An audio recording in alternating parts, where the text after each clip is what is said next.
बिस्मिल्लाहिर्रहमानिर्रहीम अस्सलामु अलैकुम रहमतुल्लाह। मोहम्मद बिन सलमान के बाद यूएई ने एक बहुत बड़ी ऑफ़र रख दी है इस हुकूमत के सामने, इस गवर्नमेंट के सामने या इस्टेब्लिशमेंट के सामने। बहुत बड़ी ऑफ़र, वो इस साल की या इस सदी की सबसे बड़ी ऑफ़र है जो इस वक्त की गई है। वो इनके सामने रखी गई है, इनको बताया गया है और सेंटर्ड अराउंड फिर वही इमरान खान का मामला है। फिर वही इमरान खान वाली सिचुएशन है कि इमरान खान सेंट्रिक सारी सिचुएशन और सिनारियो है कि अगर आप इन्वेस्टमेंट चाहते हैं तो फिर आपको कुछ शर्तें माननी पड़ेंगी। देखिए, ये जो मुलाकातें हुई हैं पिछले दिनों ज़ैद अल नहयान के साथ, यूएई वालों के साथ, और ये यहाँ नहीं मुलाकातें हुई, इन्होंने खुद भी जाके वहाँ पर मुलाकातें की यूएई में। पहले सऊदी अरब में जाके इन्होंने मुलाकातें की, अब ये पाकिस्तान के अंदर कर रहे हैं। एजेंडा एक, ये भीख मांगना, लेकिन वो बहुत बड़ी ऑफ़र दे रहे, बहुत बड़ी। अब ऑफ़र क्या है देखें, जब जनरल आसिम मुनीर ने इक़्तिदार संभाला, यानी उन्होंने पोस्ट संभाली, चार्ज संभाला बतौर आर्मी चीफ, इक़्तिदार से मुराद ये, तो जब उन्होंने अपना पोजीशन संभाली, वो आर्मी चीफ बने, तो उन्होंने सबसे पहला दौरा किया था सऊदी अरब का और उसके बाद यूएई का। ये पहला उनका दौरा था, ये दो मुल्कों का। जाके पहले सलामी ठोकी। यहाँ पर पता है आपको, यहाँ पर ये मशहूर है पाकिस्तान के अंदर, जो भी सरबराह ममलिकत आता है, जो भी यहाँ पर सरबराह बन के आता है, वज़ीर आज़म या सदर या आर्मी चीफ, वो जाता है पहले जाके इस्लाम ठोकता है सऊदी अरब में, फिर यूएई से वापस होते हुए चक्कर लगा के तो फिर पाकिस्तान के अंदर आता है, तो अप्रूवल हो जाती है। फिर वहाँ से अगर साइन हो जाए, बंदा पास हो जाए और उसको शाबाशी मिल जाए और कहा जाए कि ठीक है, ये बंदा ठीक है, ओके है, तो मामला आगे चल पड़ता है। इसी तरह से जब ये लोग गए तो इन्होंने जाके उनके सामने एक प्लान रखा कि हमें आप $100 अरब की इन्वेस्टमेंट दें पाकिस्तान के अंदर, और उसके बाद उसके नतीजे में जो मुलाकातें वगैरह हुई, उसके बाद जो है यहाँ पर पाकिस्तान में बनाई गई एक SIFC, special investment facilitation council. ये SIFC बनाने का मकसद ये था कि इन्होंने ये प्लान किया कि अब $100 अरब आ रहा है। अभी बातों की हद तक अभी सिर्फ उनको कहा है, उन्होंने बस ऐसे ही ठीक है कहा, चले देखते हैं। इन्होंने यहाँ के यहाँ पर बना लिया SIFC और $100 अरब आ रहा है। अब $100 अरब कोई छोटी रकम तो नहीं होती, बहुत बड़ी रकम है, बहुत बड़ी रकम है। ये तो $1 अरब के लिए तो इतने तरले करते हैं IMF के, और IMF जो है वो इनकी नाक की लकीरें निकलवा देता है। कितना देना उसने? सिर्फ $1 अरब। तो यहाँ तो $100 अरब की बात हो रही है, उससे 100 गुना ज़्यादा।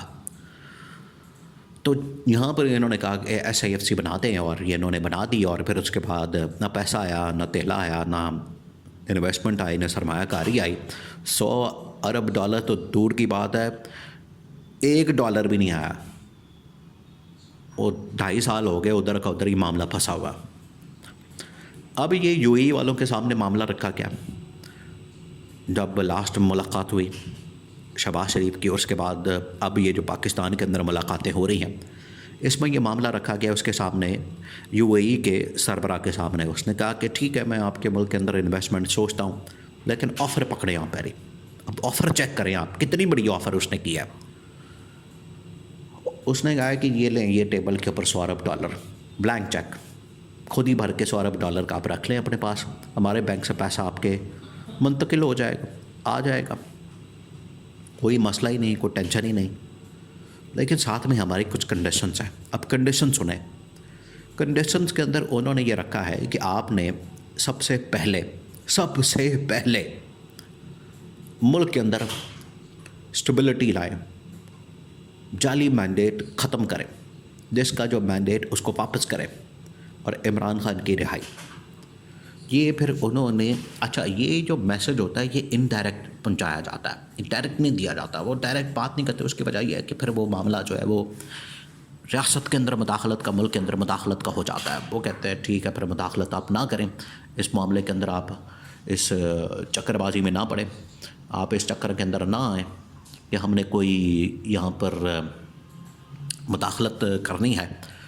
आप सिर्फ बात करें पैगाम क्या है, आपके दिल में क्या, दिमाग में क्या, वो फिर उन्होंने किसी के ज़रिए से इनको पैगाम पहुंचा दिया। यूएई ने इनको पैगाम पहुंचा दिया कि $100 अरब पकड़े और इमरान खान को रिहा करें, मुल्क में स्टेबिलिटी लाएं और उसको मैंडेट वापस करें। देखें, मैंडेट के ऊपर, इमरान खान की रिहाई के ऊपर जब भी आप इस गवर्नमेंट से बात करेंगे, इनके ऊपर बेहोशी तारी हो जाती है, बल्कि बिल्कुल ये मौत के करीब चले जाते हैं, क्योंकि इनकी मौत वाकई हो जाती है इमरान खान का नाम सुन के ही। इमरान खान बाहर आ जाएगा, हो इमरान खान बाहर आके तो इनका तो बड़ा गर्क कर देगा, वो तो तहस नहस कर देगा इनके इक़्तिदार का, तो वो तो आखिरी दिन होगा फिर। तो ये इमरान खान को बाहर निकालना अफोर्ड नहीं कर सकते। $100 अरब क्या, आप 1000 अरब डॉलर भी इनको ऑफ़र करेंगे, ये इनकार कर देंगे इमरान खान की रिहाई के बदले, क्योंकि वो ना इक़्तिदार में रहेंगे तो $100 अरब हों, 1000 अरब डॉलर हों, उसका फ़ायदा। ये तो चाहते हैं कि हम बैठे रहें, अल्ले तल्ले करें, याशियाँ करें और ताक़यामत इक़्तिदार में रहें, फिर $100 अरब दें हमें। इनका नुक्ता नज़र ये होता है। तो यहाँ से आप अंदाज़ा कर सकते हैं कि इनकी जानिब से जो ऑफ़र या प्लान या इनकी जानिब से जो बात रखी जाती है वो मुल्क के मफाद या इंटरेस्ट में नहीं होती, वो होती है इनके ज़ाती फ़ायदे में, ज़ाती इंटरेस्ट में, ज़ाती इनके मफादात होते हैं। ये उस चक्कर में पड़ जाते हैं। अगर ये मुल्क के मफाद की बात करें, पाकिस्तान के मफाद की बात करें, मुल्क के इंटरेस्ट की बात करें, तो फिर तो कोई मुल्क इनको इन्वेस्टमेंट देने को तैयार हो जाए। लेकिन कोई मुल्क इनके साथ इन्वेस्टमेंट करने को, एग्रीमेंट करने को तैयार नहीं होता, क्योंकि उनको पता है ये खा जाएंगे, ये तो लूट लेंगे पैसा। इनके पास तो जो पैसा आना है इन्होंने तो खा पी जाना है, इन्होंने तो अपने पास रखना नहीं, इन्होंने तो सारा कुछ लुटा देना है, इन्होंने सब कुछ फारिग कर देना। तो इस वजह से कोई भी इनके ऊपर ट्रस्ट करने को तैयार नहीं होता, क्योंकि इनको पता है कि इनका जो माजी है, इनका जो करैक्टर है, या इनके ऊपर जो केसेस और मुकदमात है, वो सारे लूट मारे के मुकदमात हैं। तो कोई भी इनके ऊपर इन्वेस्टमेंट करने को तैयार नहीं होता। और रिहाई से मुराद ये होता है कि एक ईमानदार आदमी आ जाएगा, एक ऐसा आदमी जिसके ऊपर पूरी दुनिया ट्रस्ट करती है, पूरी दुनिया उसके ऊपर यकीन रखती है, उसको अरबों डॉलर्स की चैरिटी देती है,